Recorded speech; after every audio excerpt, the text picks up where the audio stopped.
Hello and welcome to this week's episode of the Digital North. This week's discussion feels particularly important to us, and so I hope we did the content matter some justice. As some of you surely have noticed, it's been a couple of weeks since we recorded an episode, and that's because I'm trying to have a go at re-establishing myself in Norway. So 2 Sundays ago, I was flying over the Atlantic, and last Sunday I was in Scotland for a job training. And unfortunately, due to scheduling constraints, I wasn't able to sit down with the boys again until yesterday. But I'm glad we did. And another note on scheduling constraints. Unfortunately, Jonathan works on Sundays, pretty much every Sunday. And at the moment, that is our most available day as a group. And because of this, he only has about 45 minutes to give to the podcast, and he'll pretty much always leave the episode before we're finished with the content. I hope this isn't too much of an annoyance for you listeners, and I'd like to think he adds some value to the episodes, even with his early departures. So, with that out of the way, let's begin today's episode of the Digital North.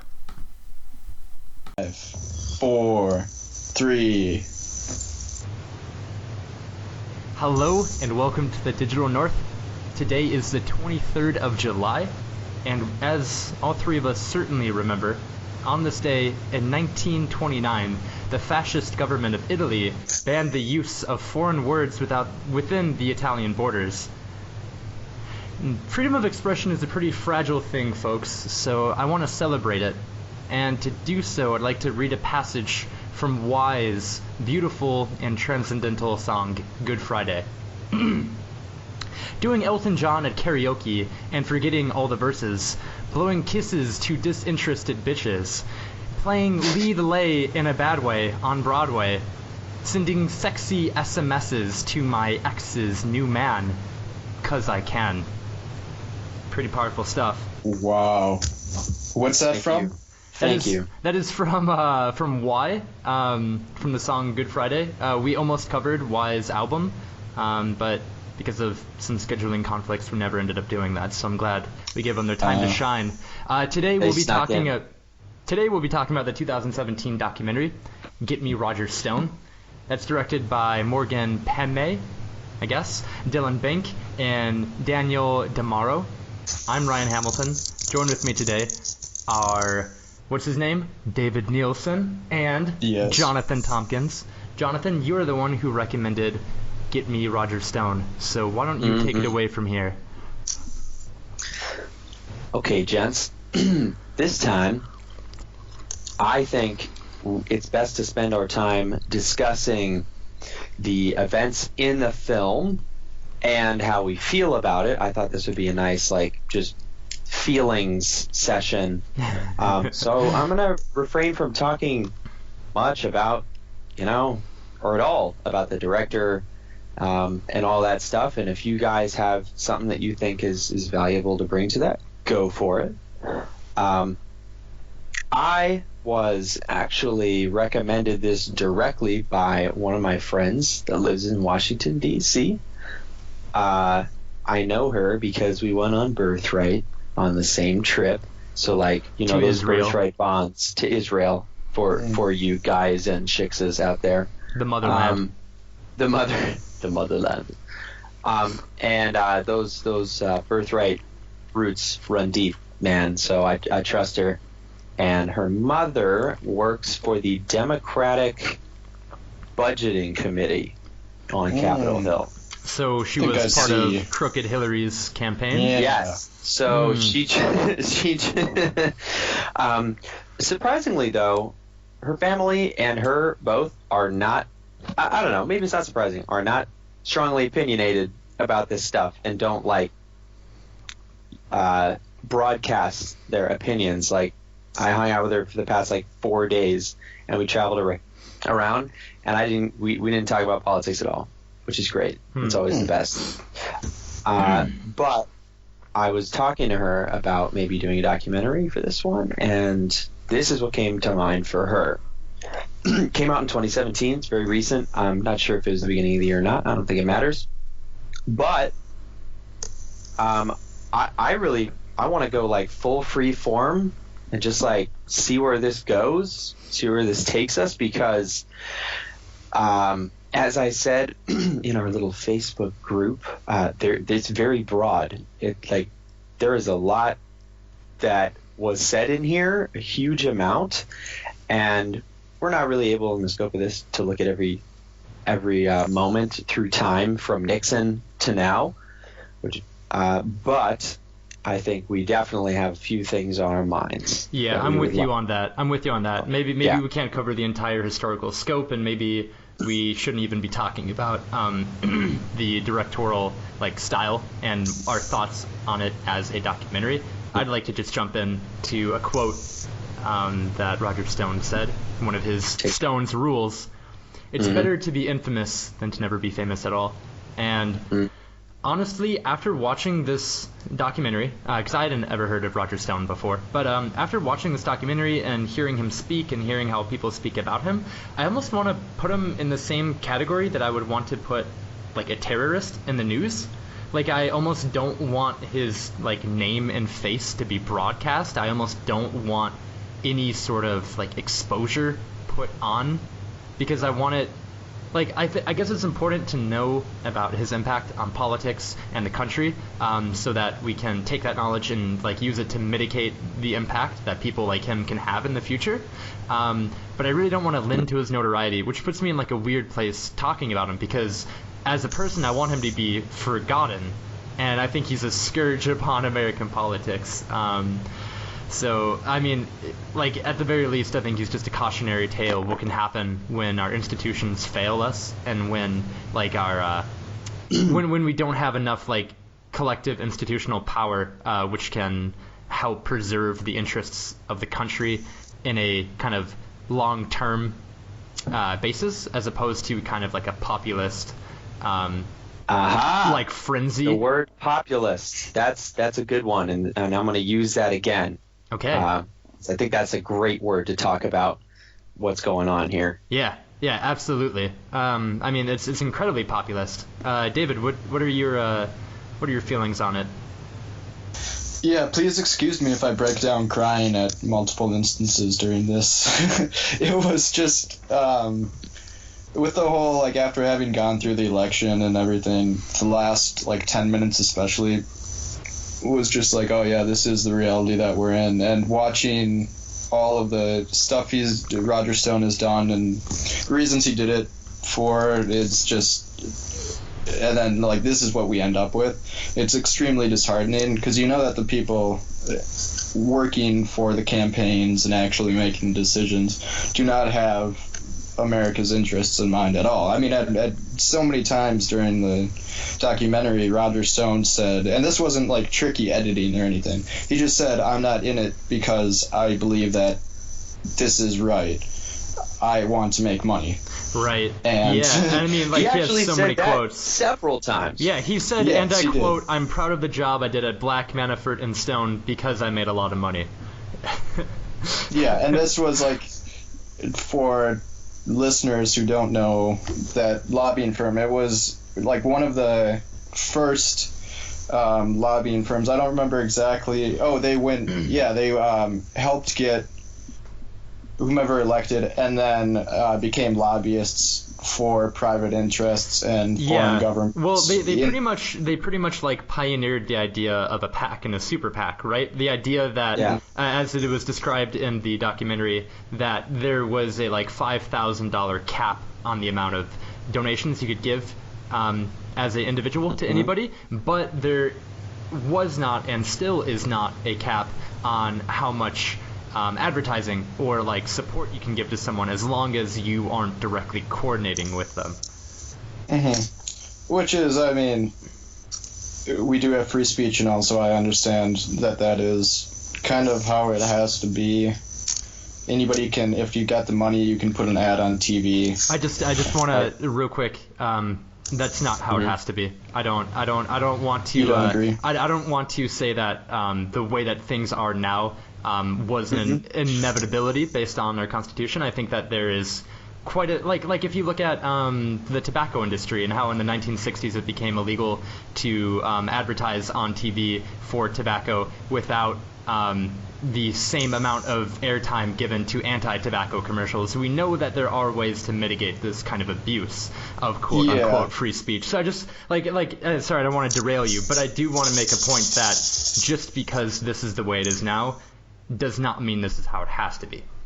Well, this is a great argument because I think really the argument that's going on here is are we talking about ambivalence or are we talking about benevolence? Right? There's malevolence, benevolence, and ambivalence. Yeah, I don't think ambivalence being negative. Really... Yeah, sorry, continue. Benevolence being positive and ambivalence being on either side of the fence. It's not about that. It's about what at each individual problem. And I think the argument that could be made, because we have to play devil's advocate, and just even saying that I'd be a devil's advocate by siding with Roger Stone obviously shows a little bit about my opinion of the man. He viewed his work and the methodologies for his work, not the content of what he was doing, what he was trying to achieve, but just the means, as ambivalent. He viewed it as entirely ambivalent because he could do those things, because he could form the Republican committee, what is it? It's NICPAC, National Committee to something. National Conservative Political Action Committee. I don't want to split hairs here, but I'm pretty sure ambivalent means that like you haven't made up your mind on something. I don't think it means like amoral. I don't think it means like lacking in morals. No, it just means that mixed feelings or contradictory ideas. So, right. So then what's the word for you just don't give it down? I don't want to say apathetic, but I would say amoral, like lacking in morals. Well, not apathetic. Yeah. Not amoral necessarily. It's just, I mean, it ends up being amoral because if you're involved with politics, you should be involved with politics because you want to make changes within government that are positive. Again, that's the question. Again, I don't want to like it's semantics, but immoral means like morally bad, but amoral means lacking in morals. Oh, and did you say amoral? Amoral. Oh, yeah. I also misheard you. I heard immoral. Yeah. Well, and you guys were both. We'll try and keep this as much of as a conscious stream of thought as possible. Let's try not to skip. We were talking about. David was talking about how it's kind of like that's how it needs to be with the systems that are in place that have been abused, in my opinion, by the NICPAC and by Roger Stone and by Stone. What was the Roger Stone? Blackstone Manafort. Oh yeah. Yeah. Black Manafort Stone. By groups like that. Ryan was saying that it does not at all have to be that way, and that those were direct rules that were created in order to get around good sets of rules and morality in the workplace, morality on Capitol Hill, that these were all put in place to get around, not that they are simply taking advantage of an open system that does benefit everyone at the end of the day. Yeah. And this is a very, very, very difficult thing to answer correctly. Yeah. Well, I mean, I can give my answer for how I think things should be, which is of course going to be different from what other people think. But yeah. I think David, what were you going to say first, and then let's. Yeah. I was just. I think that super PACs, as much as I dislike them, do fall pretty squarely under freedom of speech because it's not. I mean, if you want to spend money to pass out flyers, and your friends or a local business wants to give you money so that you can do that, I don't see how that's really different than putting an ad on television. It is much different if after the person who you successfully Yes. get someone elected, then you have curried favor for them, and you are Right. able to then influence policy in the future based off of that advertisement you gave. And I think that is a lot different than just people standing on the side of a street handing out flyers. But that is all situational. that's an extension stuff. of that's after the fact. So Exactly. if you did stand and hand out flyers, and then all of a sudden the mayor was like, hey, you did a really good job not working for me, now I'm going to give you special treatment, Right. then that's a different issue. And I agree with Ryan. That is pretty much the crux of the entire documentary, is that happened, and that is still what is happening, and it Yes. is a cancer and basically a disease on the system. So what I was going to say before, in response to David's point about freedom of speech, because I don't disagree that it's legal, and I don't disagree that that is technically within the boundaries of what is even socially acceptable in these kind of circles. But I do think that this documentary, and even in a larger scope, the 2016 election, and clearly from what we learned in this documentary, elections at least within the past 30 years, is that it seems to me personally that America needs a pretty ground up institutional reform in the way that we deal with politics of influence. If we have individuals that we know that people will try to game the system however they can if they're given the opportunity. And so what that says to me is that it's up to our system to clearly define what is and what is not acceptable. And of course, you can extend that argument and say that the system is made up of what the individuals in the society want. And so I think it's kind of up to people to say, enough is enough. We need some pretty systemic institutional reform. That's what this documentary really makes me passionately feel, is that I think America needs a kind of more prudent and future thinking institution to help curb these kinds of abuses. I'm gonna bring that. David, did you have something? No, I agree. Definitely. Let's bring this back around to Roger Stone, because that's what we're essentially talking about, a documentary about that one man. Roger Stone said in the documentary, in an interview that looks like it's from the 90s, that one man's dirty trick is another man's political civic action. And that's really it. And that's where I was getting at, even if I didn't use the word exactly correctly, with ambivalence in the system.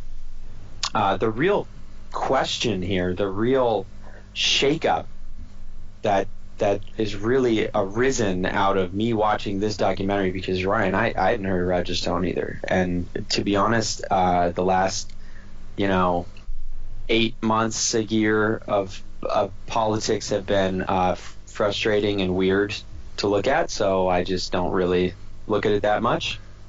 But essentially what's going on here is a question of simply morality. When it comes to technicality, when it comes to legality, whether something's legal to do or not legal to do and all that stuff, well, yes, that is the job of politicians and committees and all those people to make those decisions and codify it and get it all written out in the way that kind of, Ryan, you were just calling for. But really, the way we got to where we are now is a question of morality. It's a question of culture. It's a question of opinion, stuff that can't be codified. It's all just what people want. So essentially, what happened... sorry, I don't want to interrupt. But I think that it is a question of culture, but it's also a question of exposure. Because I don't think that the average American thinks that doing things like this is okay necessarily, but I think Exactly. it's that things like where I these was happen going. and we have no idea that they're happening. Exactly, and that's where I was gonna go with it. The real thing that Roger Stone did. Yeah, what's up, David? I was just gonna disagree briefly. I think that it's like they said many times, a means to an end, and I think the American people are pretty okay with these dirty tactics if it works out to their advantage.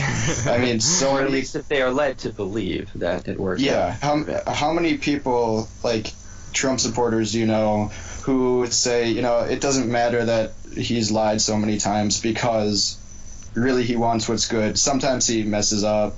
Sometimes of course the same thing on the other side. Every politician does this. And everybody says, no, yeah, I guess he's not the best, but he's way better than that other really terrible person. Yeah. Right. Yes, yeah. And that's what was done here. This is what has been done.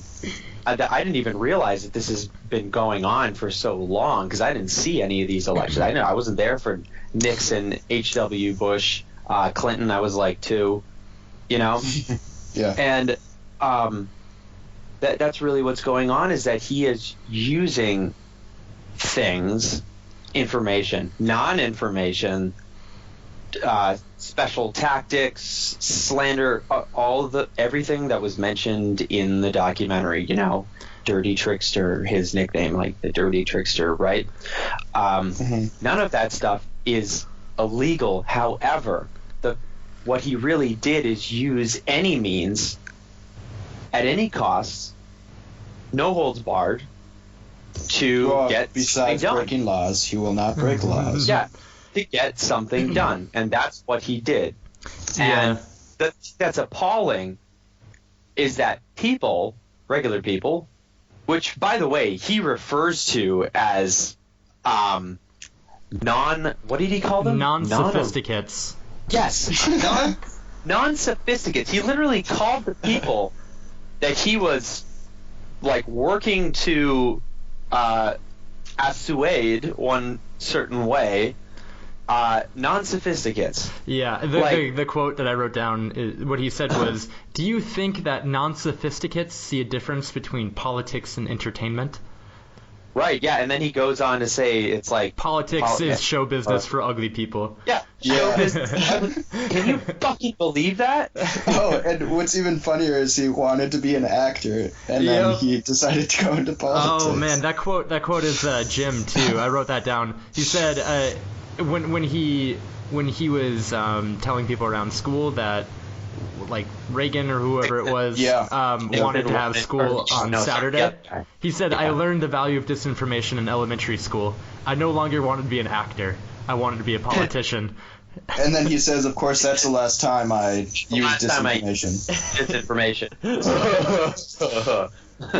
Okay, so this is what's going on, is that the issue here that really just appalls all the people that are appalled with where we are now are appalled with how we got here now.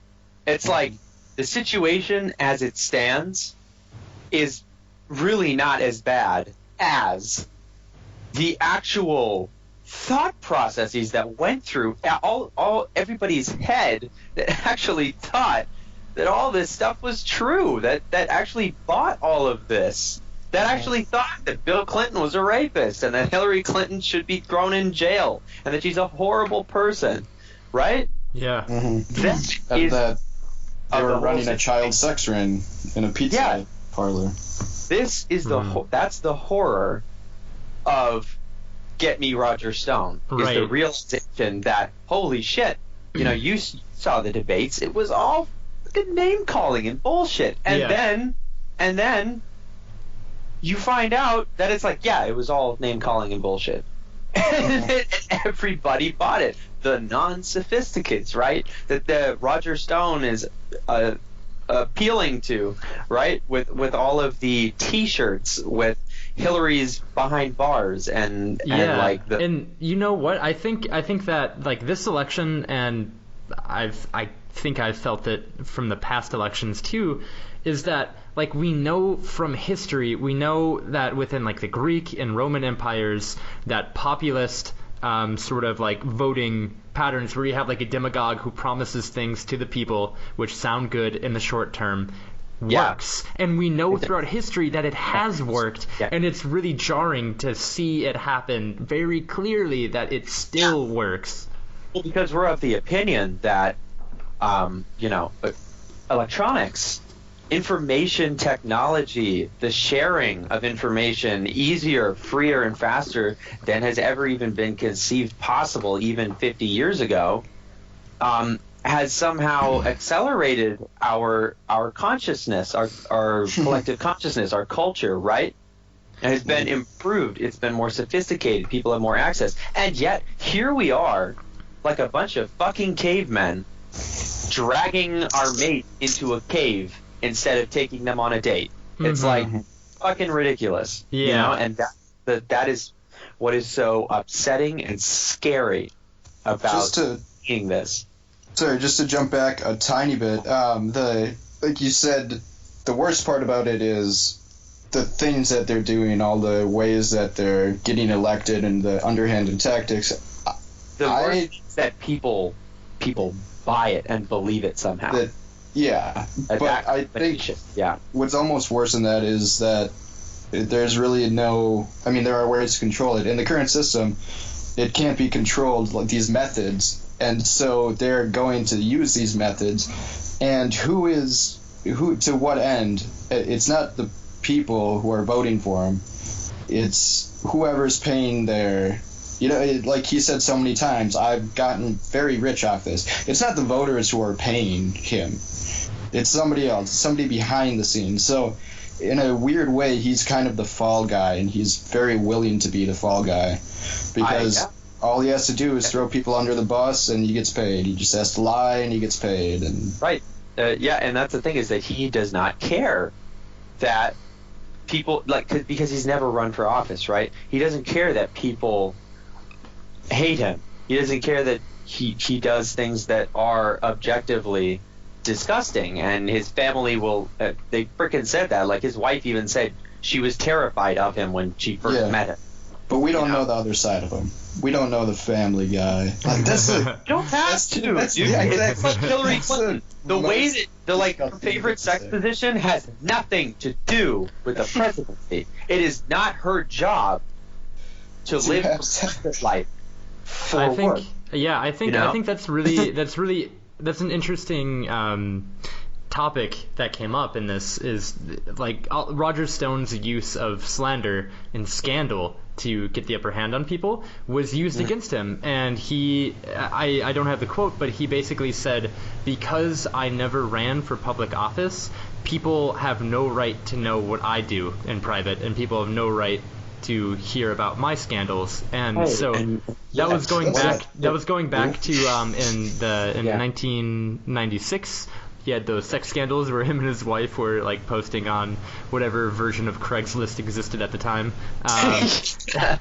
and he was saying that what I thought was really interesting was that Roger Stone basically used this idea of like entertainment and like knowing that like people want to have like their appetite for gossip whetted or wet. I'm not sure what the past tense of that is. Wetted? I think that. Wetted. I thought it was really interesting that like that same machine which he used to mudrake these people is the machine that turned against him and exploited his personal life when those sex scandals came out and made it so he could never be a face man of the Republican Party.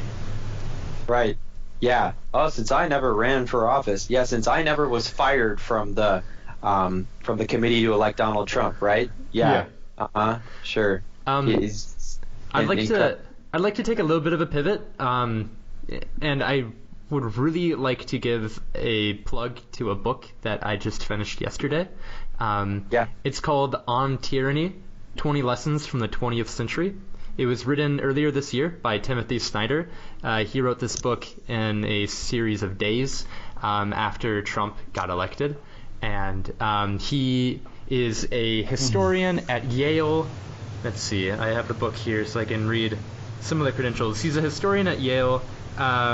He wrote books about Hitler and Stalin, and he's on the Committee on Conscience of the United States Holocaust Memorial Museum, and is a permanent fellow of the Institute for Human Sciences in Vienna. He has a lot of experience, and he has talked to many people from Poland and Eastern Europe about tyrannical empires. So he wrote this book, which is a list of like 20 things to be wary of when like tyrannical powers take over, and some of them are very eerily like paralleled by what Trump is doing and what American politics has become.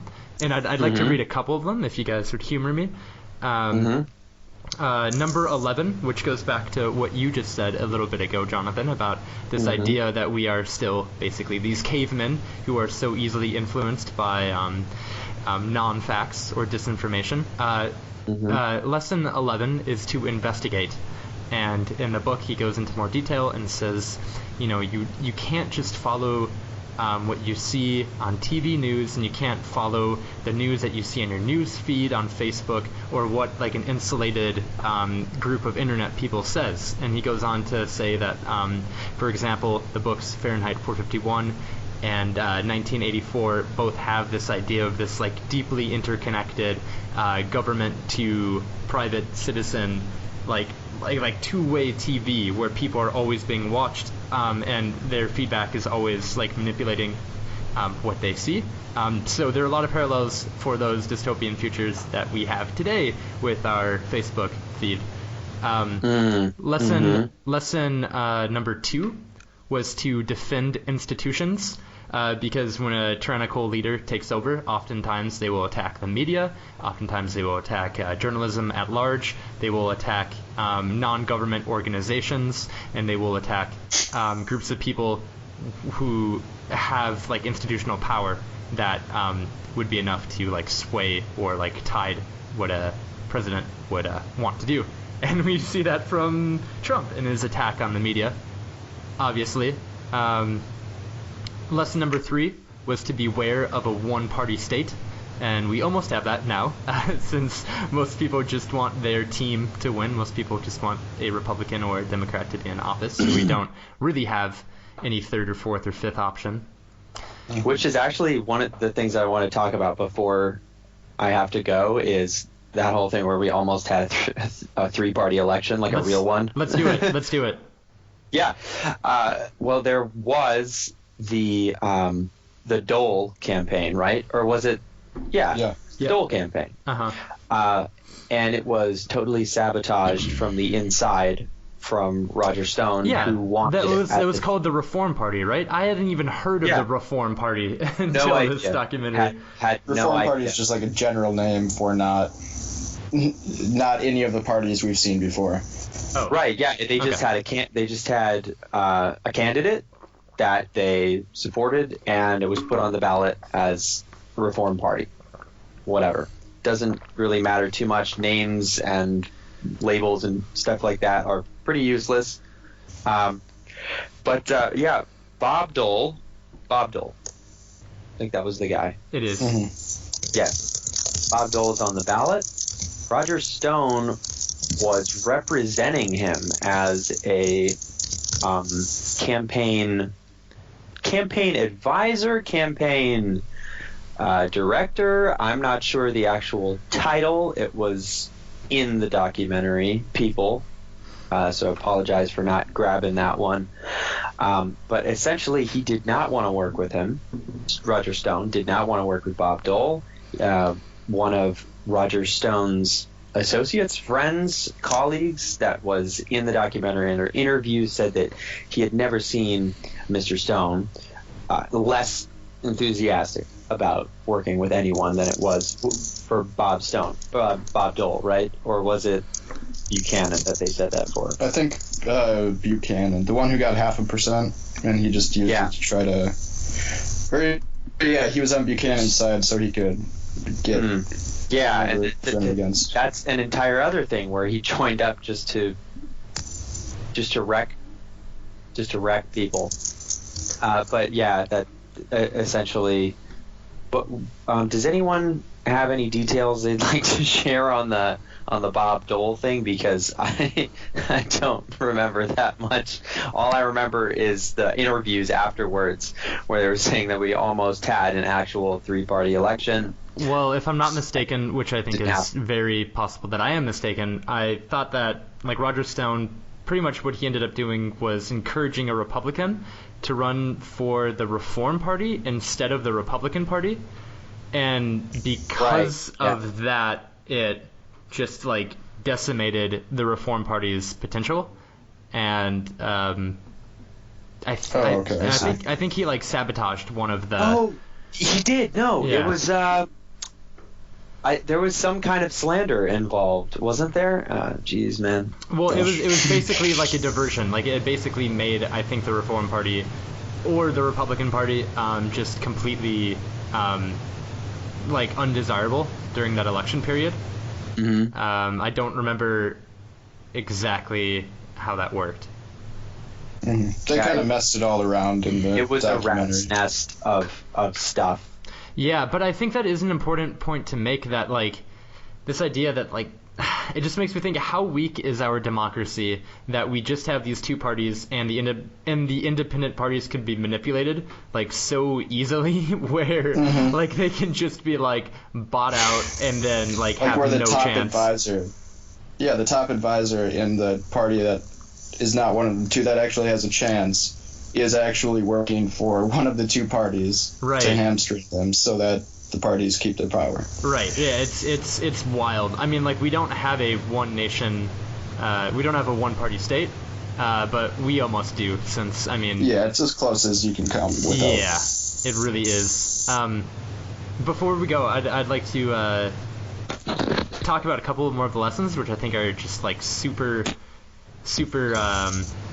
important and very apt for this conversation. The lesson number 10 was to believe in truth, and Timothy Snyder went on to elaborate that in Soviet Russia and all these Eastern European countries and in Germany and Italy, when kind of like a tyrannical leader comes up, and like we especially see it right now in Russia, where Russia, instead of like reporting on one story and saying this is what we think happened, if they don't want people to know, what they do is they instead list like 20 possibilities for what could have happened, and make they live with this mantra that like the real truth is unknowable, therefore you should just like not investigate it. And the chapter ended with a quote that said, "Post-truth," which is what people claim we're in now, post-truth is pre-fascism. And this idea that like you can't trust any media sources, so you should just listen to your leader and blindly do what they say, is a pretty... We see that happening now with alternative facts and with... And some of that footage from the rallies, from the Trump rallies, dude. Oh my god, that... Oh man!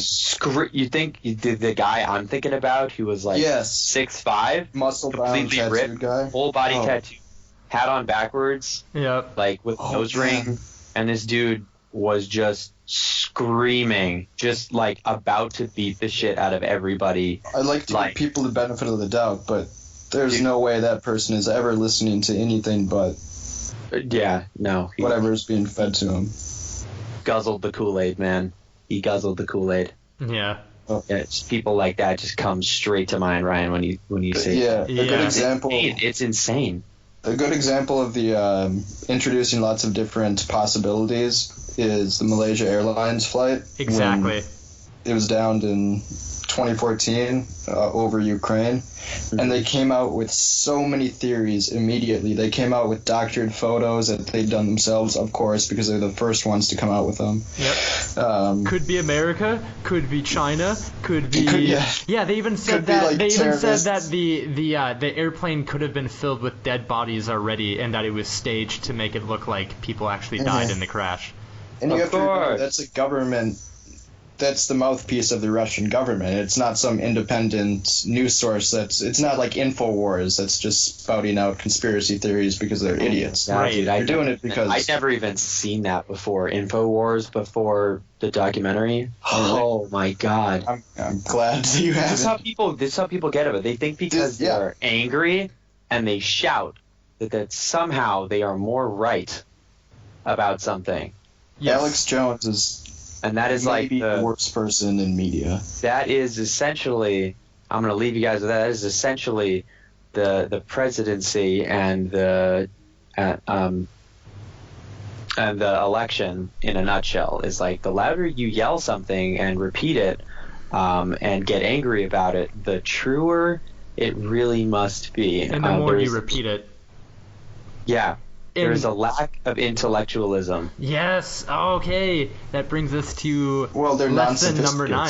Yeah, they're non-sophisticates. Let's do lesson number 9, and then I'll give my rating and sign off. Okay. I'm gonna give 9 and 16 to hold you just a little bit longer.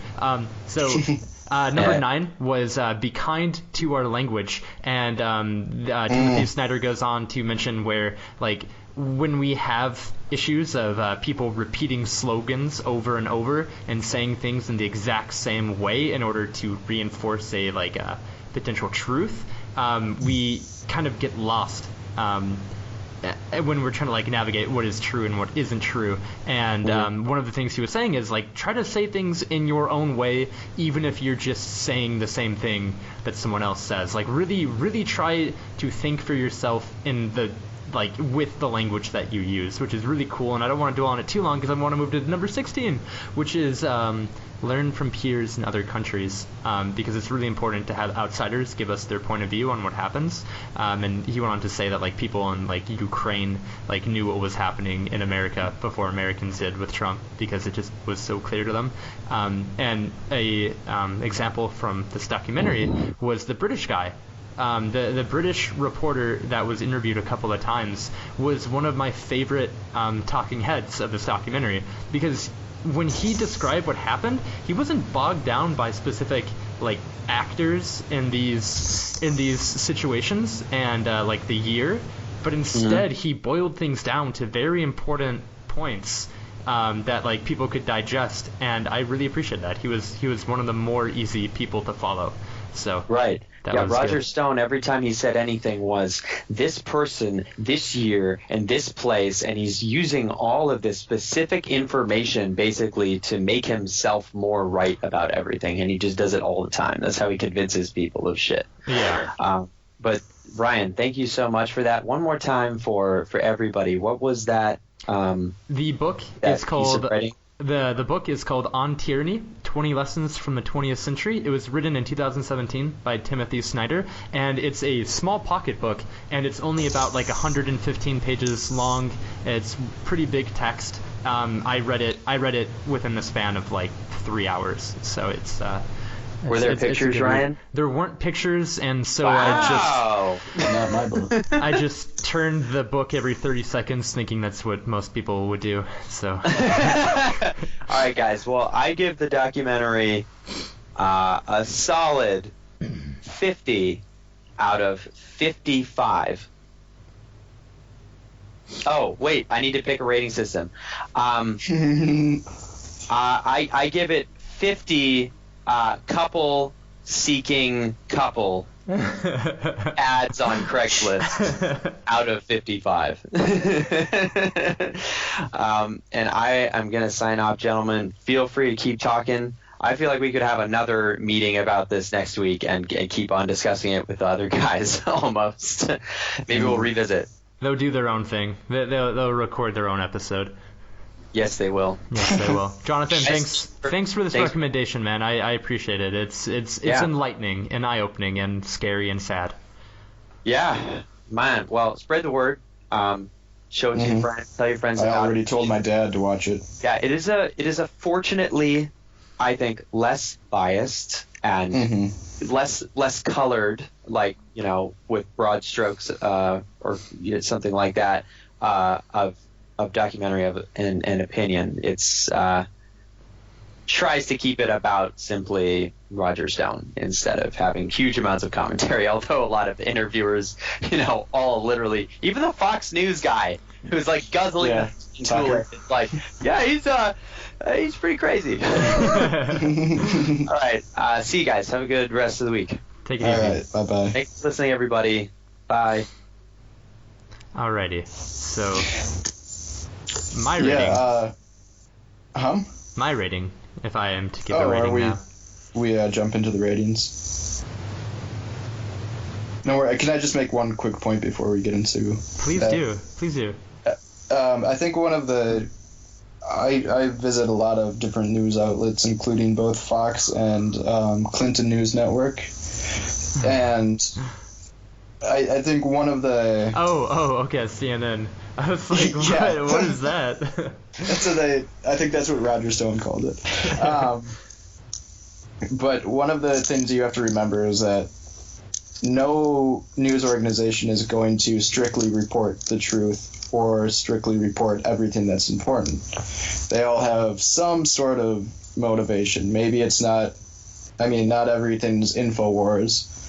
Fox News, I don't necessarily agree with them on a lot of things. They're not InfoWars. Same with CNN.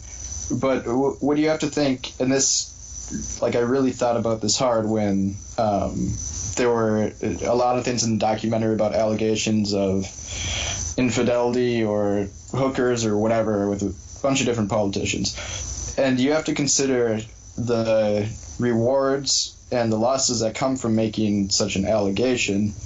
If you are somebody like Roger Stone and you spread a rumor that your opponent has been, doing coke off male hookers' dicks, that's a no-loss situation. Pretty much. You can't be proven wrong if it hasn't happened. Even if you can't be proven right either, you still gain something from it, and you never lose anything. Yeah, there's no real burden of truth for slander, right? No, there isn't. Because to prove slander, you have to prove that it didn't happen. And if it's something that's just totally ridiculous, there's no way to disprove that, If somebody said, oh, he flew, that would be physically impossible. But if somebody said something ridiculous about me, how am I supposed to defend it? Am I supposed to give receipts and dates and times of everywhere I was for my entire life? No, that day would never work. So you have to consider, what does this person stand to gain and what do they stand to lose? And if they stand to lose nothing from making the allegation, then you shouldn't give them what they want from it without exploring it yourself and seeing if things really support it. What do you think a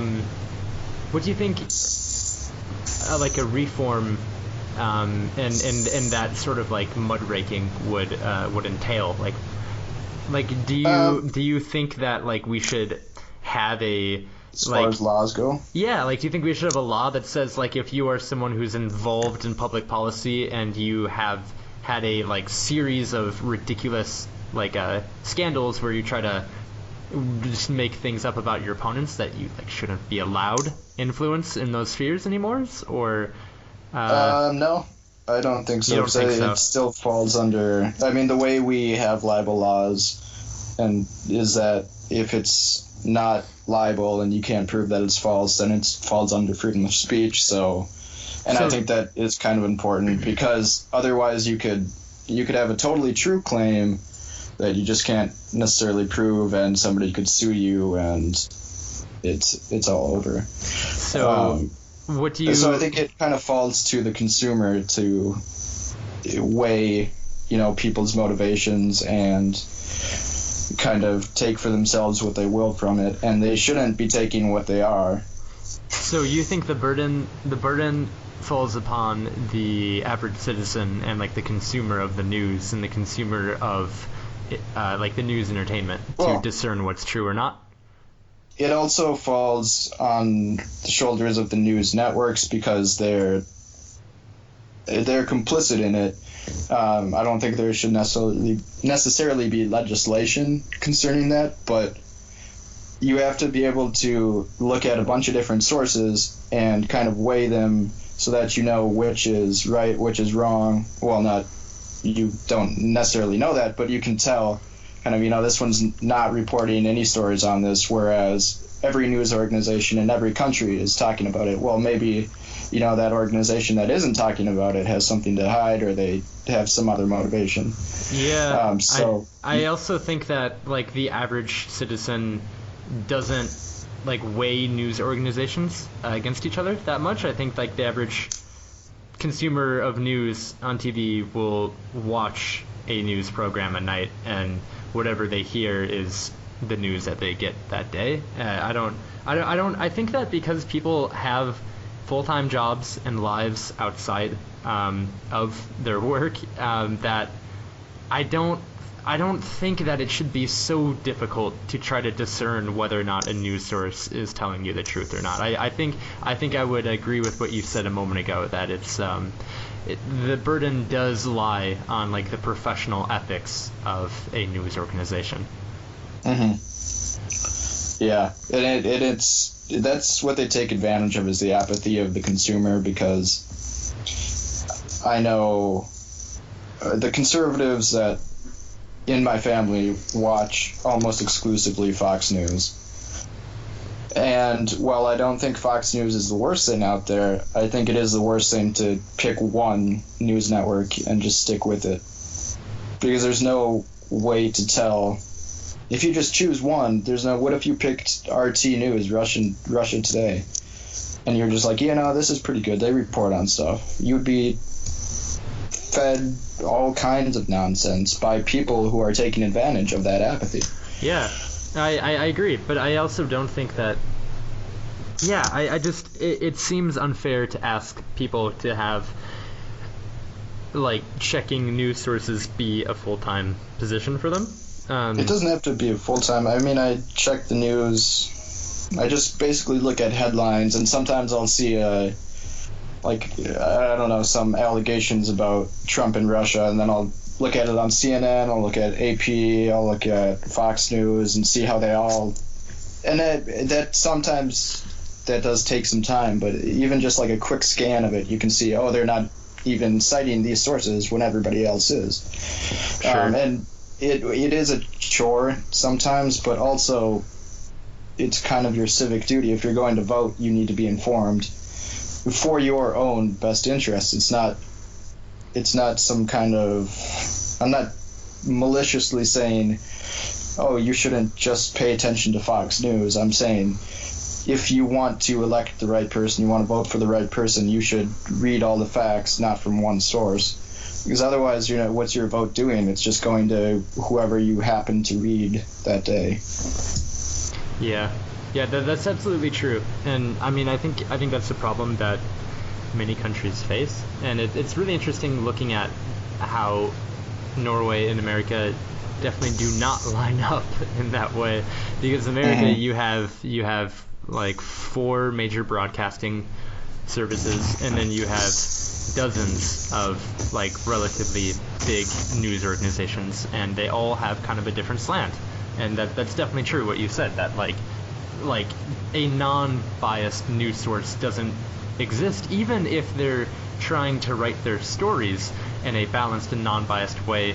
Still, the stories that they choose to report on and investigate are going to be colored by their worldview and their values. So, like, it's impossible to have a completely neutral news source. But, like, it's kind of strange, because in Norway you basically you have NRK, you have the national, I don't know what it stands for, but like National News Network, pretty much. And most Norwegians just consume news, like TV news from NRK. It's a government-run government organization that is funded from tax dollars. And I think the reason that Norwegians can get away with that is because they have a strikingly, like, strong sense of professional ethics. They really, like in journalism and in really most business places, a sense of, like, strong business and professional ethics are like just prevalent. Like it's everywhere. And I think something like that could not work in America. Like, if we got our news from just the White House, I mean, that would...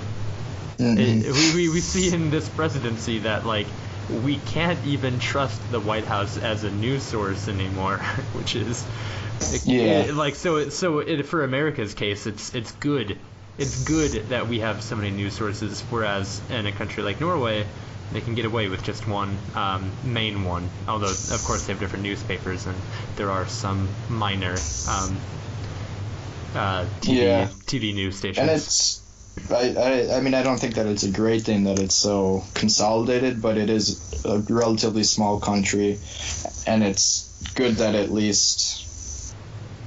I don't know, I hope there are some good oversights. I know libel laws are stronger in most of Europe, probably Norway too, so it's not like they're just totally reporting on false things that they know are false, but they just want to make money. And also they don't have to try to make...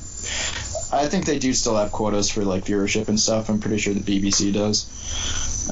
But it's not as strong as just one private news source. If that would be pretty bad if there were one private news source. Yeah, that's absolutely true. So let's take a few moments, speaking of libel, to slander Thomas and Nate, because I think that they need it. I'll begin. Mm-hmm. If Thomas was alive in 1996, he would have answered Roger Stone's sex offering as a non-smoker, non-chubby man looking to have fun with Roger Stone. I like it. Yeah.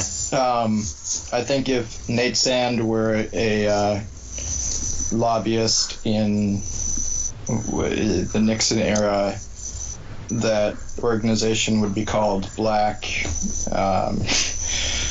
what were the names? Black, Manafort, and Stone, and Sand. Yeah. He would be one of the four. That libel-spitting awful man. What an awful man.